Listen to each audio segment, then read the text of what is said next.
branquinho, certinho, né? Isso é uma coisa estética, é uma coisa que te chama atenção para beleza. Mas não é só isso, né? Deles estarem certinho, bonitinho, não tá caído para lá. E o implante, na minha opinião, é isso.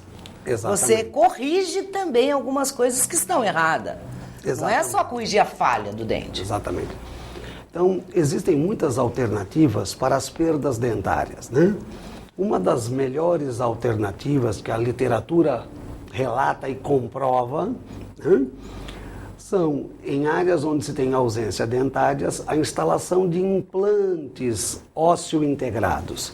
Esses implantes vão ter uma função, né, bem semelhante, a partir do momento em que sobre eles vai se instalar uma prótese, uma função mastigatória bem semelhante ao dente natural. Então a força executada é a mesma, né? E com um grande detalhe, hoje é possível se realizar esses implantes num tempo bem rápido, podendo se realizar as próteses também rapidamente. As coisas evoluíram muito. Hoje em dia vocês ainda extraem muito dente? Fazemos, é claro. Não, eu sei que vocês fazem, Fazemos mas as antigamente... extrações, principalmente os dentes do siso. Ah, isso eu sei. A minha filha extraiu os 4 com você.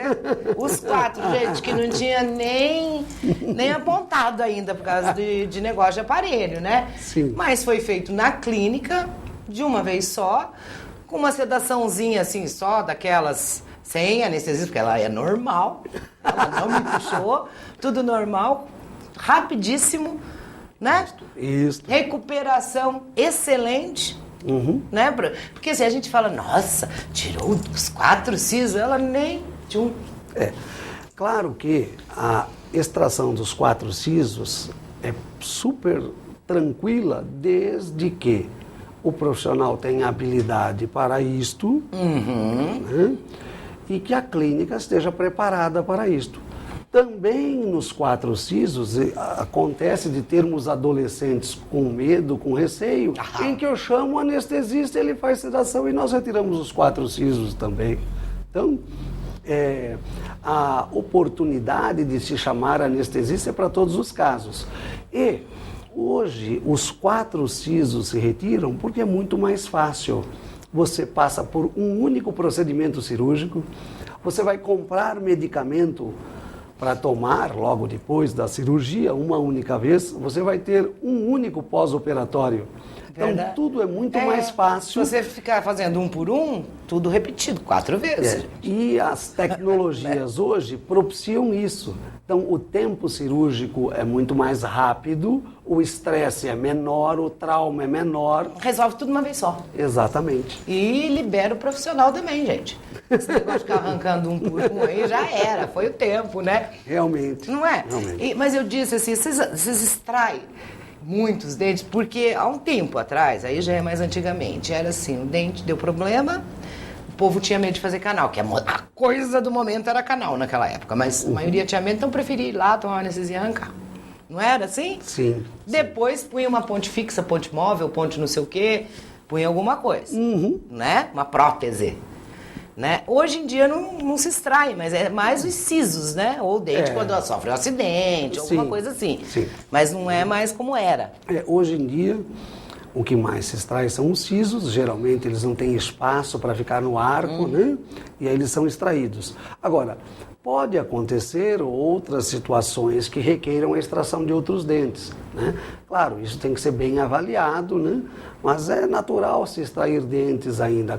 Não com grande quantidade como se fazia antigamente, né? Então hoje tem recursos para se ter esses dentes por muito tempo, né? Por um grande tempo de vida. Pois é, hoje em dia as pessoas têm dentes, né? Assim, até mais velhas, elas têm todos os dentes delas. Ou se não tem todos, não tem um ou outro lá pro fundão, alguma coisa assim, não é isso? Exatamente. Não é? Mas em geral as pessoas estão... Antigamente as pessoas mais velhas usavam tudo dentadura, tarde da perereca, não é? Esses troços aí, não usavam? Realmente usavam. Hoje em dia são nossa, acho que nem tem. Da nossa assim, geração, eu acho que não tem. quem use uma dentadura, por exemplo. Usa ali uma prótese, um implante, alguma coisinha assim, nós né? encontramos ainda muitas pessoas que utilizam dentaduras que hoje, graças implante. aos implantes, estão colocando implantes, substituindo essas dentaduras que, claro, comparada aos implantes, são mais inseguras, não só no aspecto de estabilidade, quanto também na segurança ao mastigar e na eficiência mastigatória. Né? Então é muito mais viável nos dias de hoje se substituir as dentaduras ou as próteses removíveis por próteses sobre implantes. Né? Se tem muito mais qualidade em mastigação, em estética, em fonética e qualidade de vida. Então, e quando você faz um implante, você substitui uma dentadura pelos implantes, vocês fazem tudo numa única vez, porque são todos os dentes daí, né? Ou só os de cima primeiro, depois só os de baixo. Como é que é realizado isso? Bom, porque eu vou esperar perder os dentes pra ir lá. Essa Kelly não tem jeito. Tô brincando. Bom, de acordo com cada caso, é possível, é viável, né, nas pessoas que não têm nenhum dente na boca, se o caso assim permitir, se colocar pelo menos 4 a 5 implantes na mandíbula, pelo menos 6 implantes na maxila e aí confeccionarem próteses fixas sobre esses implantes. É possível fazer isso numa única sessão. Depois faz o resto. Depois se aguarda o período de ósseo-integração, sim, aquela coisa. um mês, né, um mês para determinados implantes, né? Mas é um mês e aí se começa a confeccionar a prótese. Tá? Existe também um outro recurso que se chama de carga imediata. Opa! Tá? Que em alguns pacientes que têm esta condição, ou seja, se o osso proporcionar isto só é viável, isso é possível no ato cirúrgico para se observar. Dependendo de como os implantes vão travar, é viável que se confeccione a prótese logo a seguir. 3 dias depois pode-se ter a prótese já na boca. Claro que para isso acontecer é necessário que tenha uma resposta positiva do osso diante do travamento dos implantes instalados.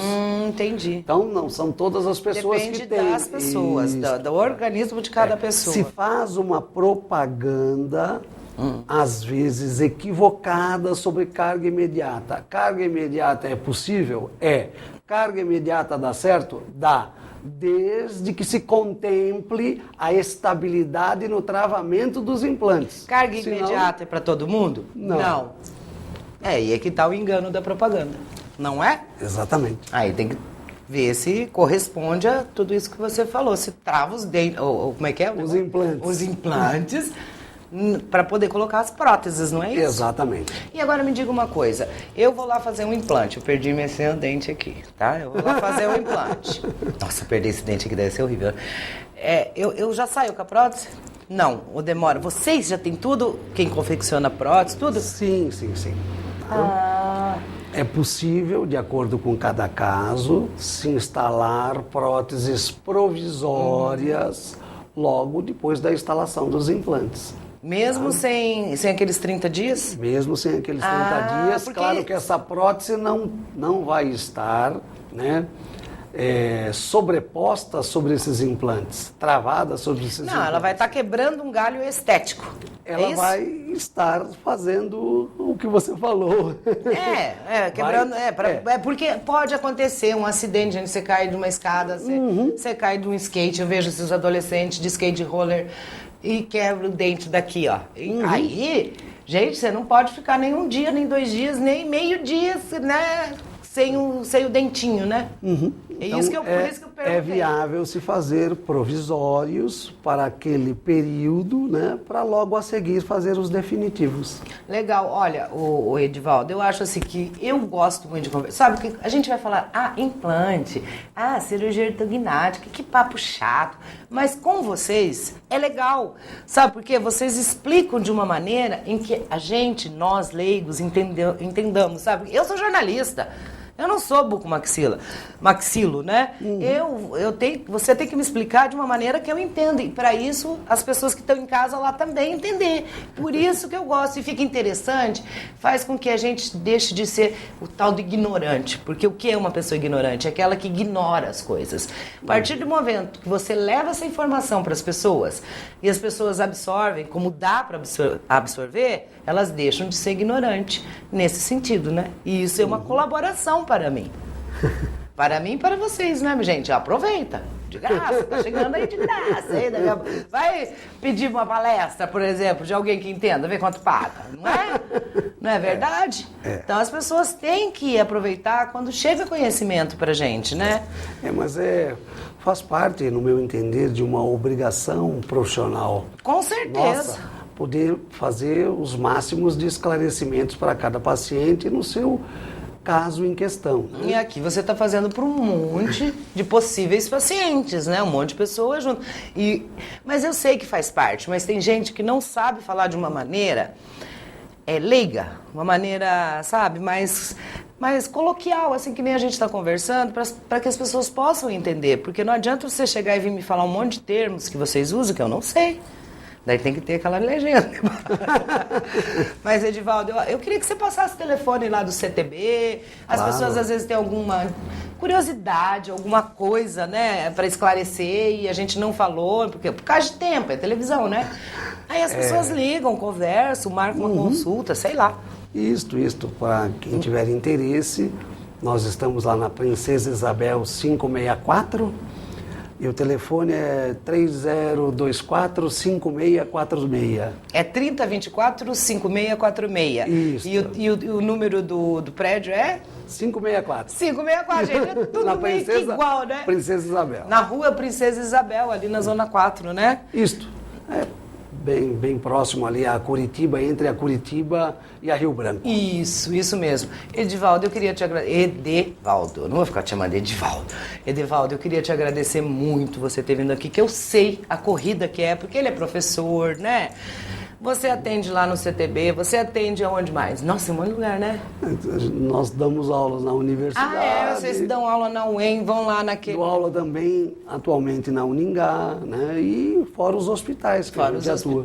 Pois é, então, para um profissional, por isso que eu falo, gente, vocês têm que aproveitar. Para um profissional da área da saúde estar aqui conversando com a gente, dando esse tempo, a gente tem que agradecer muito. E eu agradeço mesmo. Quero que você mande um abraço grande lá pro Ângelo, pra Claudete, pras meninas lá que me atendem, que eu não lembro o nome de todas, né? Manda um abraço grande para elas. Obrigado. E muito obrigada por ter vindo. Eu que agradeço e parabéns pelo programa. Mais uma vez, tá maravilhoso. Obrigada, Edivaldo. Obrigado. Gente, eu vou fazer um rápido intervalinho, mas eu volto já já.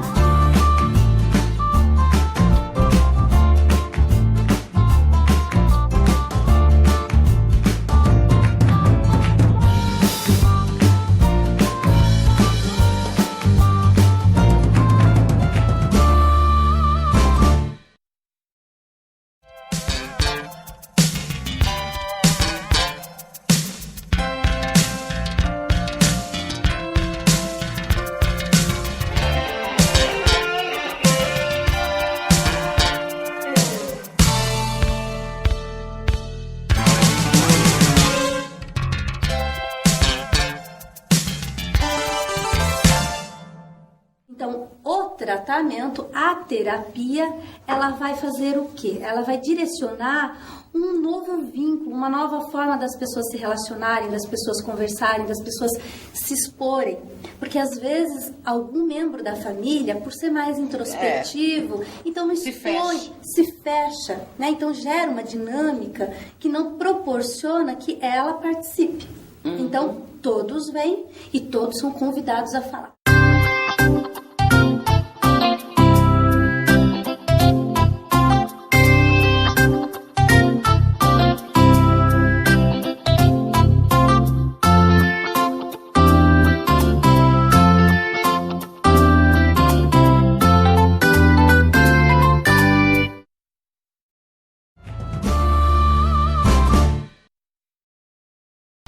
Bom, ó, rapidíssimo, hein? Intervalo rapidíssimo, já estou de volta e agora, gente, eu vou usar um acessório que quem me conhece sabe que eu uso mesmo, que são os meus óculos, quando eu não estou de lente. Então hoje, como eu não estou de lente, eu vou usar os óculos porque eu quero dar uma força lá pro meu genro, que é o namorado da Tamires, da minha filha, o Francisco Ladaga Júnior, que ele tá, gente, com uma coleção de pitbullzinhos e ele pediu para dar uma força para ele aqui, falar que ele está vendendo.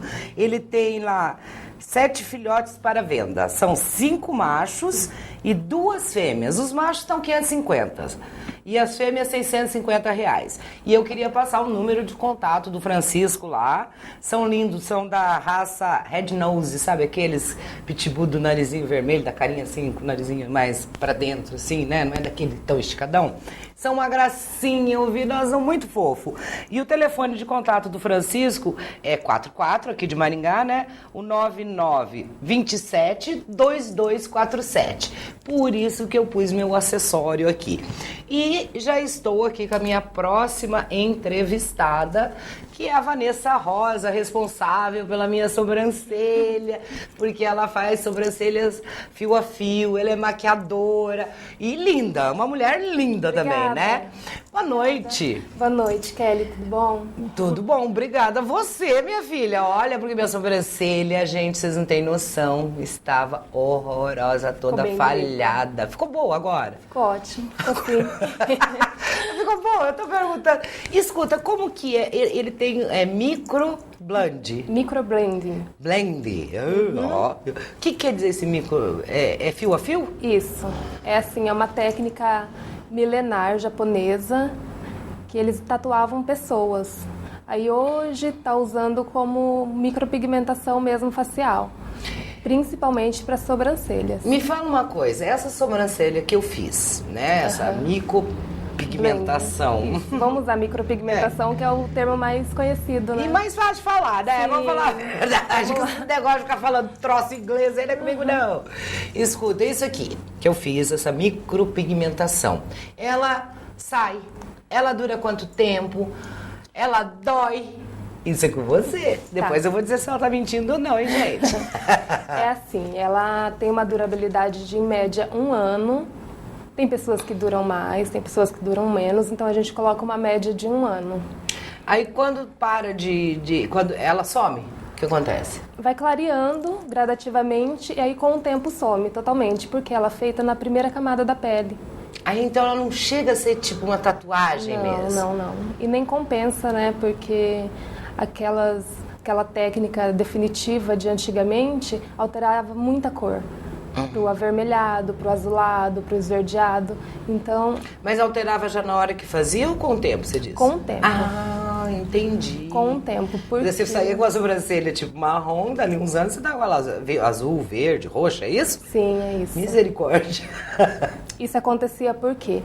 Para fazer o tom do pigmento marrom, é usado o tom de pigmento amarelo, vermelho e azul. Só que o azul ele tem peso molecular maior, então ele fica na pele por mais tempo.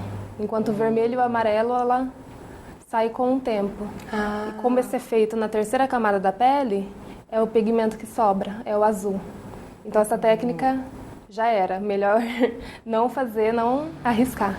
Gente, e outra coisa assim que eu acho muito legal do que você faz, principalmente nas sobrancelhas, que eu sei que a gente faz, tem gente que faz desenha a boca, né, para aumentar, daquela impressão de lábios maiores, depois ela vai falar um pouquinho disso, mas a sobrancelha, ela melhora muito a expressão, ela tira o caído, aquela coisa do estresse, do cansaço, que hoje em dia todo mundo tem, gente. Ela dá harmonia ao rosto, deixa o rosto mais elegante, mais bonito, e mais pra descansado. Cima. E descansado também. Né? Porque você vai visitar um cliente, principalmente nós mulheres, que hoje em dia as mulheres, infelizmente, não ficam mais em casa, cuidando dos filhos, dos netos, da casa, né? Elas não ficam, elas têm cliente, ou elas têm pacientes, ou elas têm algo a fazer. São a minoria que ficam em casa. São as felizardas. Então, e a sobrancelha, quando é feita por um bom profissional, você vai ter aquele desenho bonito por Um ano, vamos colocar essa média. E depois refaz. Sim, e não depende do seu humor, que você acorde, não tá com muita paciência de passar sombra, um lápis na sobrancelha. Ela vai estar ali linda todos os dias. A tua sobrancelha é muito bonita. Olha para aquela câmera ali pra gente ver legal. Olha que lindo o desenho de sobrancelha. Aliás, você é uma moça muito bonita, como eu já falei. Uma moça linda mesmo, né? Obrigada. E outra coisa, se você faz isso, você tinha que, no mínimo, ter uma sobrancelha bonita mesmo, né? Você... Tem que ter referência, né? Você ia ser o cartão postal. Você não ia estar com uma sobrancelha toda falhada, toda torta, sei lá, fazendo sobrancelha dos outros, né? Com não ia certeza. confiar no seu trabalho. E me diga uma coisa, quando a pessoa que vai fazer essa micropigmentação, que nós estamos falando assim, ela marca com você, demora quanto tempo? Você faz uma avaliação, como que funciona? A gente faz uma avaliação que se chama teste de anamnese. Lá eu colho todas as informações, coloco o tom que eu vou usar, vejo se ela tem algum empecilho que não possa fazer, por exemplo, diabetes, eu não posso fazer por causa do sangramento. Quem pode tem diabetes não pode fazer, então?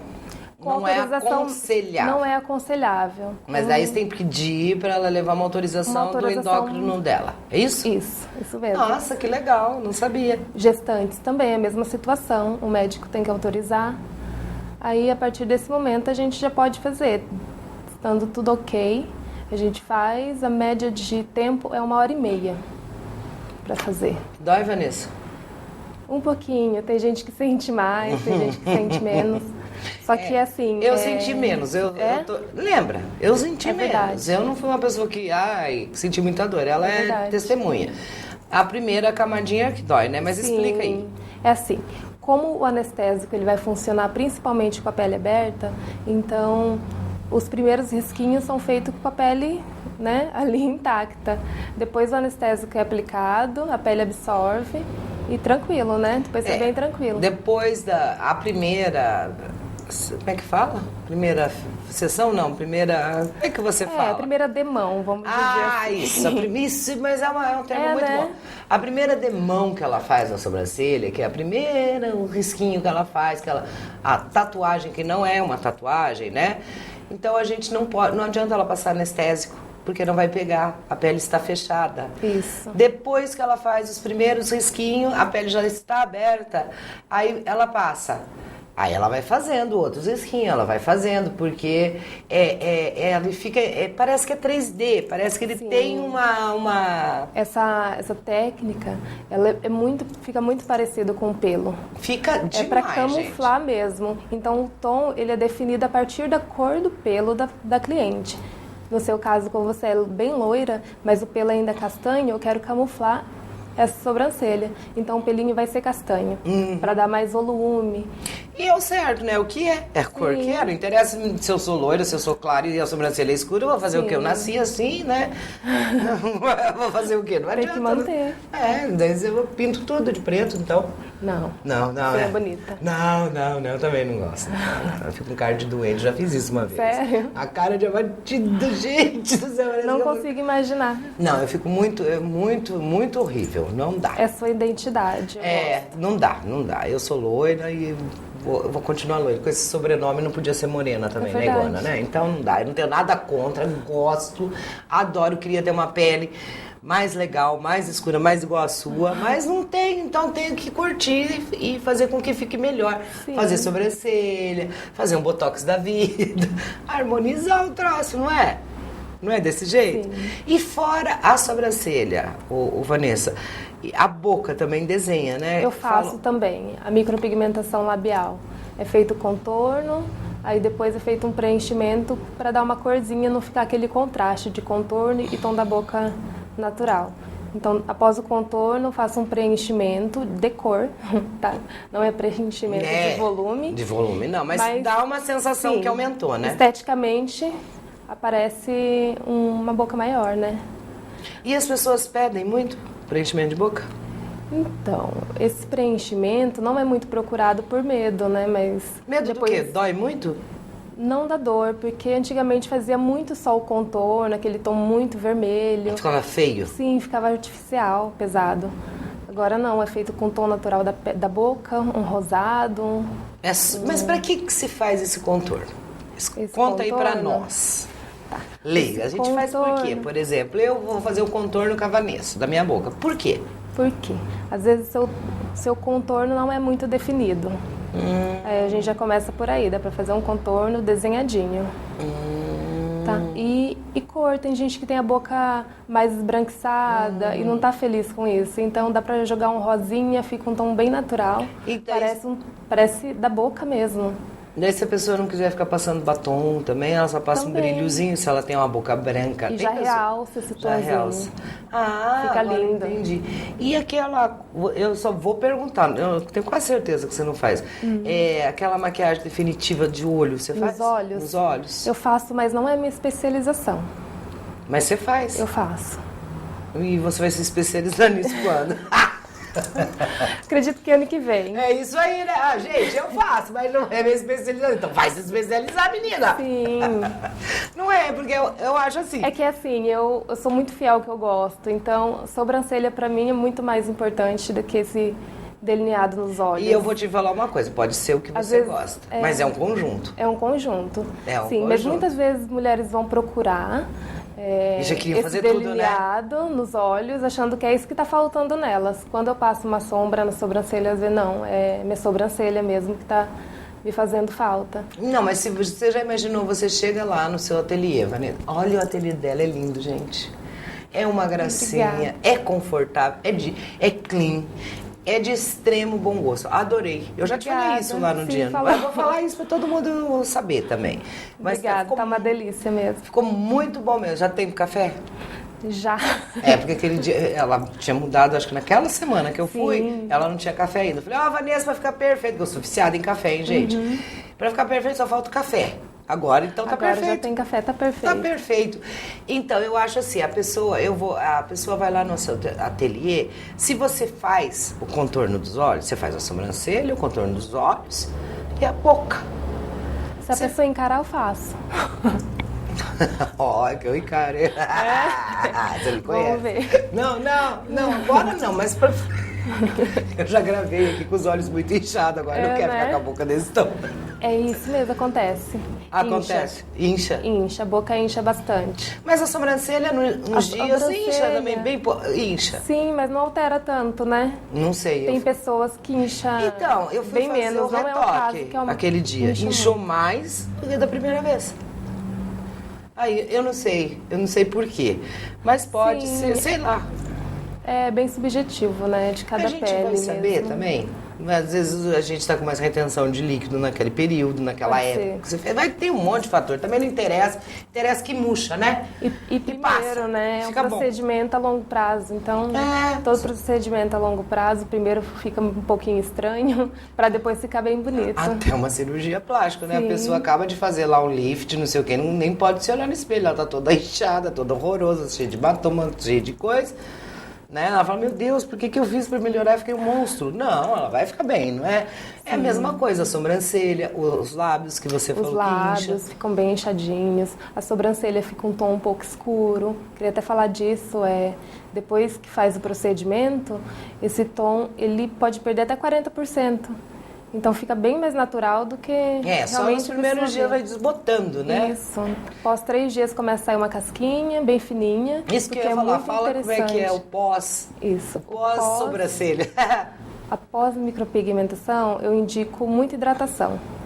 Porque, como é feito ferimento na pele, essa pele precisa ser hidratada para não sair uma casquinha muito grossa.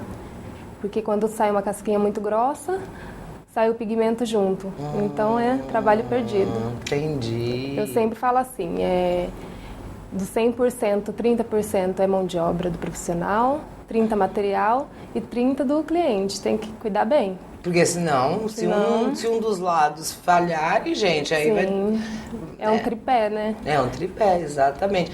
Deixa eu perguntar uma coisa, Vanessa. Homens, a gente sabe que o homem é mais resistente, era, né? Porque hoje em dia não tá muito. Mais resistente a tudo, essas coisas de beleza, de cuidar de pele.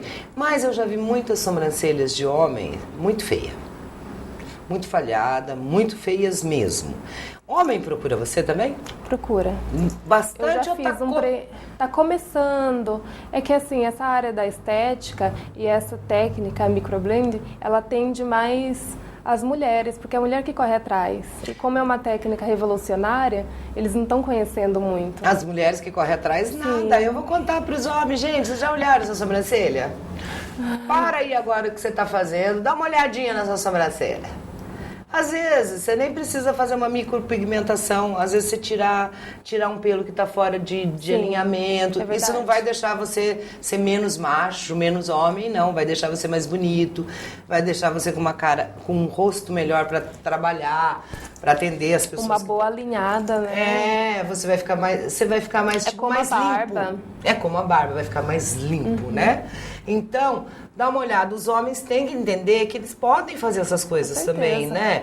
Porque eu já vi sobrancelha já vi caras lindos, sério mesmo. Mas daí você bate o olho, porque mulher nota, viu? Vocês estão atrás de homem? Não, né? Vocês estão atrás de mulher. Mulher nota. Bati o olho na sobrancelha e eu falei, misericórdia, que judiação. Sabe, tinha uma falha bem grande aqui, eu não sei se era uma cicatriz, a gente não sabe. Mas pensando, nossa, isso é tão fácil de arrumar. Sim. Tem jeito, né? Essa técnica é perfeita para falhas, Nossa, acidentais ou até mesmo hormonais, muito estresse, as pessoas acabam perdendo um pouco de pelo na sobrancelha. É essencial, porque tem que corrigir. E essas falhas, elas são permanentes. Pode voltar um pouco, mas não completamente, né? Isso pode acontecer. E essa técnica é ideal.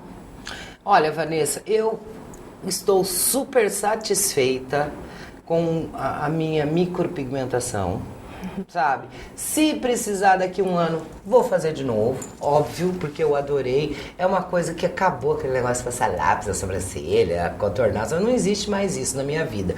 E nós temos que ser mulheres práticas. Sim. Porque hoje em dia a gente não tem mais tempo para muita coisa. Então, eliminou o lápis, já tá de bom tamanho. Nossa. Né? Ficar sem passar uma sombra na sobrancelha, para quem tem falha. Já ajuda bastante. Sim. E brigadão, Vanessa. Eu que agradeço. Imagina. E você sabe que o espaço está sempre aberto para você. Ela é maquiadora também, viu? Outra vez nós vamos falar sobre isso com ela, tá? Sobre maquiagem, tá? Obrigada, combinado? Kelly. Eu adoro você, você é muito dinâmica. Parabéns pelo programa. Obrigada. Mais que merecida. Obrigada. Tem que estar na TV. Eu Seu estou. lugar. Eu estou na TV, né, gente? Graças a Deus. E graças a Deus posso contar com vocês, que também eu não teria como fazer se vocês não se dispusessem a vir conversar comigo, né? Não é verdade? É verdade. Obrigada. Gente, ó, e hoje no quadro Relembrando, ou Recordando, não sei ainda, eu vou falar com a Adriana Furlan. Ela é psicóloga, minha amiga. Faz muito tempo que eu não te vejo, Adriana, mas eu te entrevistei há uns anos atrás, em outra TV, em outro momento, e vou mostrar essa imagem. Eu acho que você estamos bem diferentes nesse programa também. E já vou me despedindo de vocês. Fiquem aí com a Adriana Furlan e eu volto na próxima terça-feira, que eu vou encerrar o programa com ela.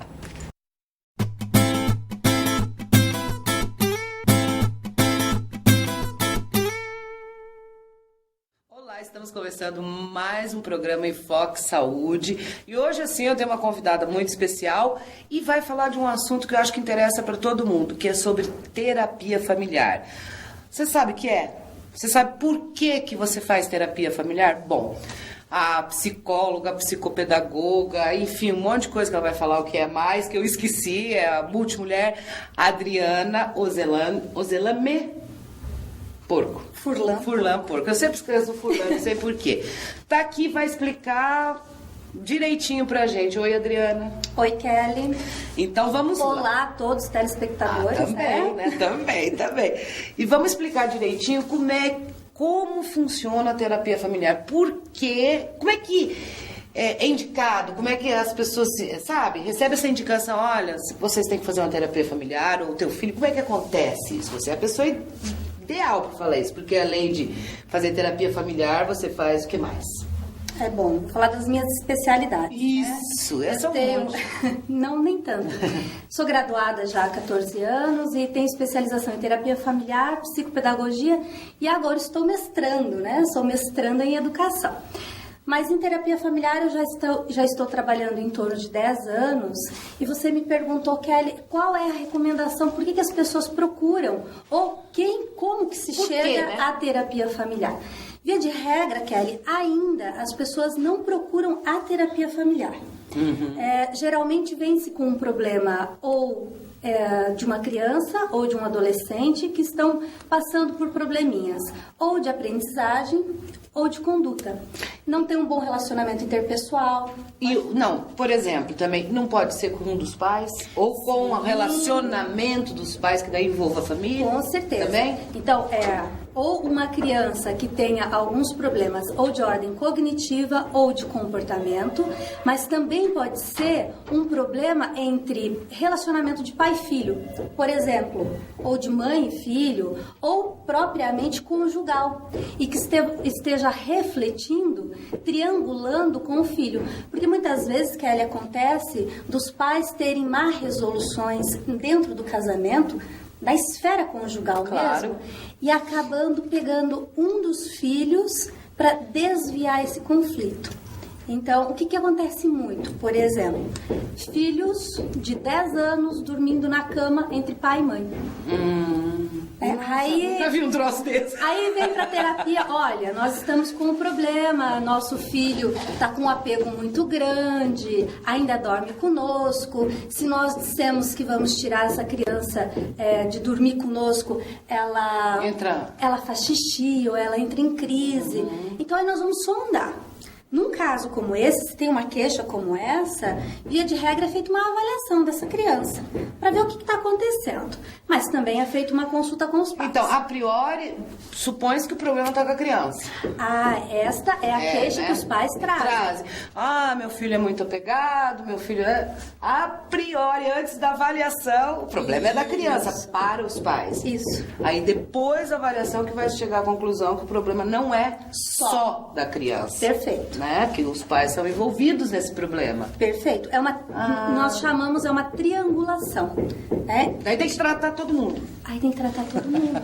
Porque daí é a dinâmica que está disfuncional.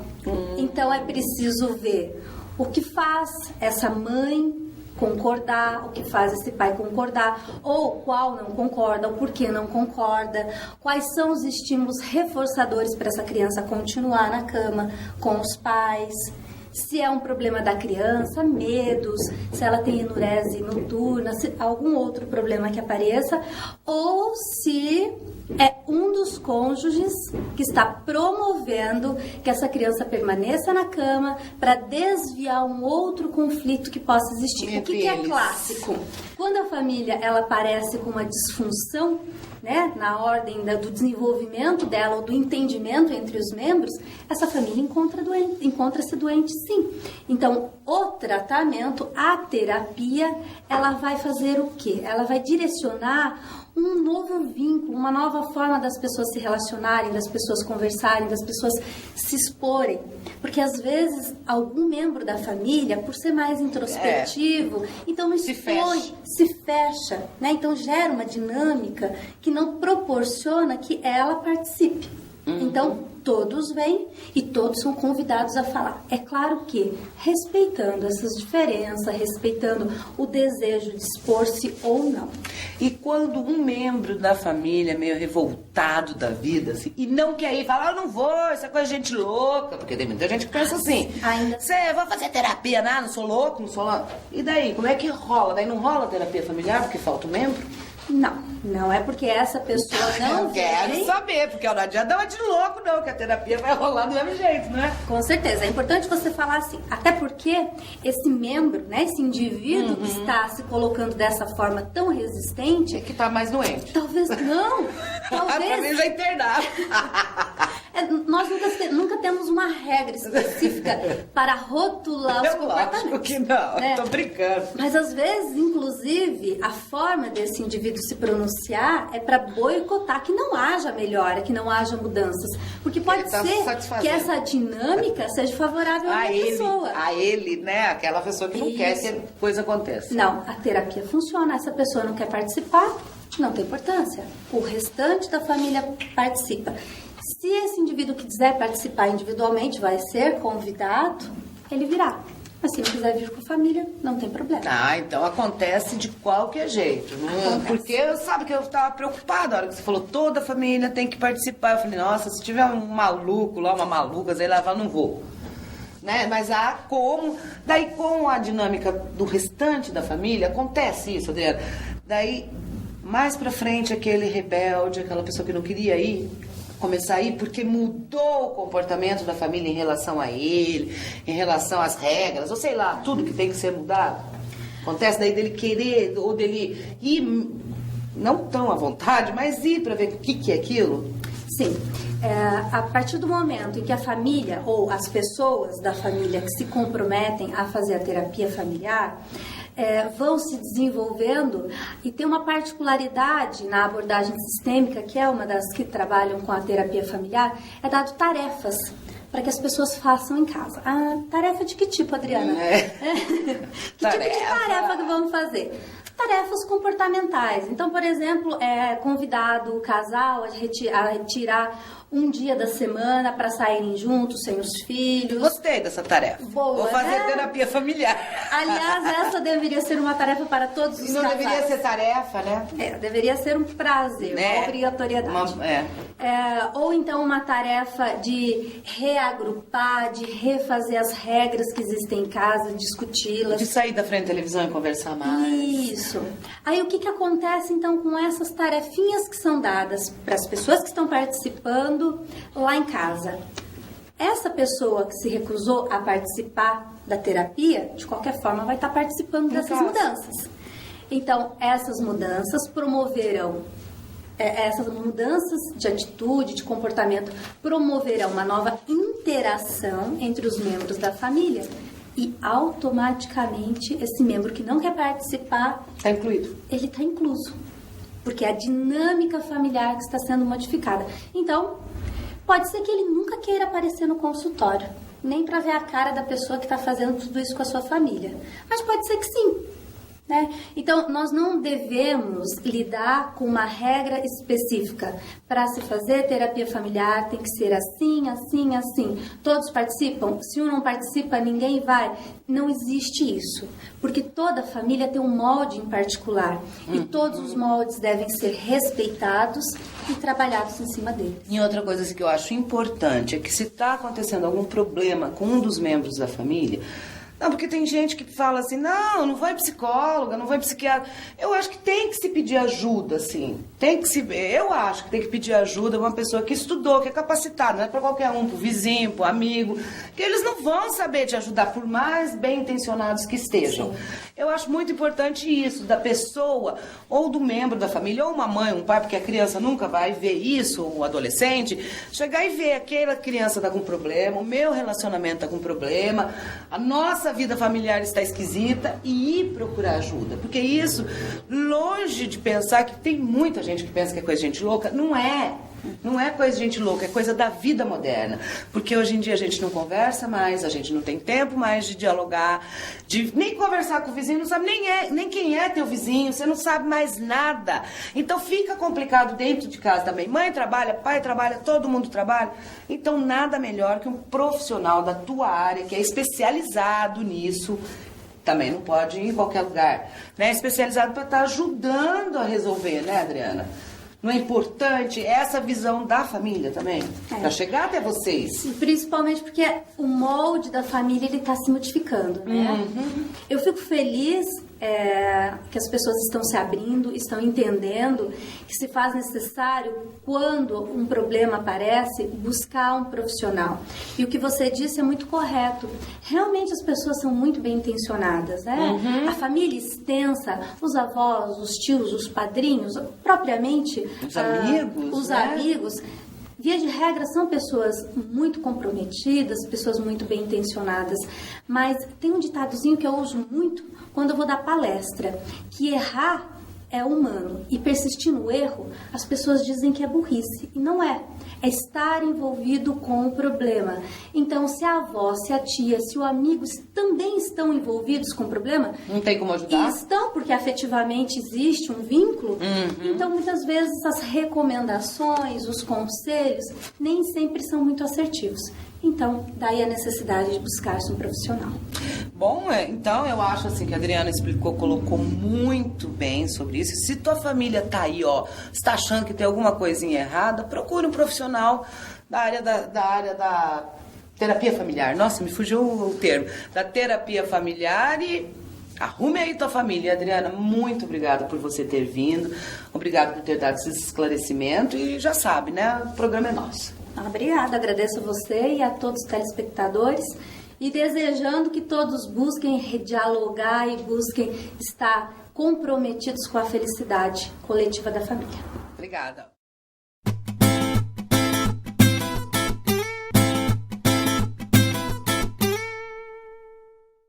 Bom, gente, esse foi mais um programa Kelly Schenberg Entrevista e eu volto com vocês na próxima semana. Até lá, beijo!